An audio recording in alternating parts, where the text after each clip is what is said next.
प्रिय मित्रों, आज हम लोग अरीय सममित और द्विपार्श्वी सममित की बात करेंगे। इन दोनों में डिफरेंस क्या है? ये बहुत कन्फ्यूजन बना रहता है इन दोनों परिभाषाओं में, थोड़ा इसको ध्यान देंगे। क्योंकि जब जब हम जंतुओं की बात करते हैं, उनके आकार की बात करते हैं, तो बताता है कि इनका आकार अरीय सममित होता है, इनका द्विपार्श्वी सममित होता है, तो बड़े कन्फ्यूजन रहता है। आज हम लोग बात करेंगे दोनों में डिफरेंस क्या है। यदि जीव को किसी भी केंद्रीय तल से काटकर, जैसे यहाँ देखिएगा, थोड़ा हम बात करते हैं। ये जो अरीय सममित को जो जीव होते हैं, उनका आकार जो होता है गोलाकार होता है, गोलाकार है। तो यह बात की गई कि यदि जीव को किसी भी केंद्रीय तल, मान लीजिए इसका केंद्र है यहाँ, ये गोलाकार उसका आकार है, राउंड शेप है, और उसका सेंटर यहाँ है। तो किसी कह कि यदि जीव को किसी भी केंद्रीय तल से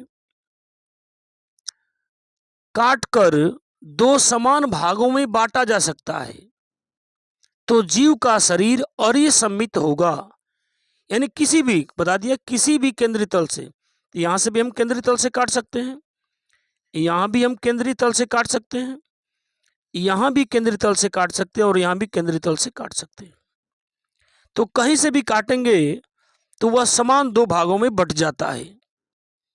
तो इसको हम अरीय सममित कहते हैं, और इन जंतुओं का शरीर गोलाकार होता है। तो अरीय सममित हमने कितने टाइप से दे दिया? 1, 2, 3, 4, यानी किसी भी टाइप से आप काटेंगे तो वह समान दो भागों में बट जाता है। जैसे जेलीफिश और स्टारफिश यानी तारा मछली, हाइड्रा समुद्री एनीमोन इत्यादि, ये सब, इन सब में जो बॉडी होती है वो अरीय सममित होती है। अब बात करते हैं हम द्विपार्श्वी। जैसा नाम से पता है, दो द्विपार्श्वी सममित क्या है?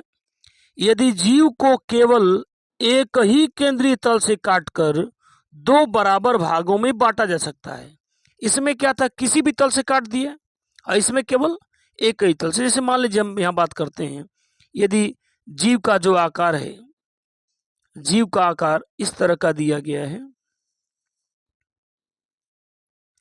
तो अगर इसको हम सेंटर से काट देंगे, बिल्कुल सीधा काट देंगे, तो यह दो भागों में बट जाता है, दो समान भागों में बट जाता है। लेकिन अगर इसको हम बीच से काट दें, इधर से काट दें, तो यह दो समान भाग में नहीं बटा। अगर बीच से काट दिया तो दो समान भाग, एक भाग यह हो जाएगा, एक भाग यह हो जाएगा। लेकिन अगर इसको हम यहां से काट देंगे, तो क्या यह ऊपर का भाग और ये नीचे का भाग दोनों सेम साइज में है? दोनों सेम साइज में नहीं है। तो इसलिए यह द्विपार्श्वी सममित कहलाता है।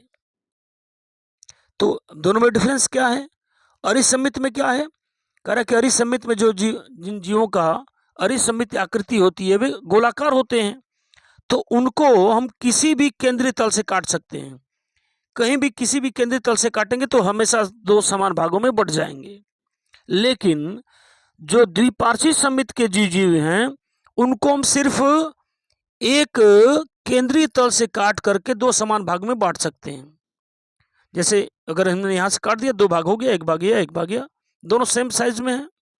लेकिन अगर यहां से हम काट देंगे, ऊपर का भाग अलग हो गया, नीचे का भाग अलग हो गया, क्या ये दोनों साइज सेम होंगे? तो ये सेम नहीं हो सकते। इसलिए यह द्विपार्श्वी सममित कहलाता है। उम्मीद करते हैं बात आपको समझ में आ रही होगी।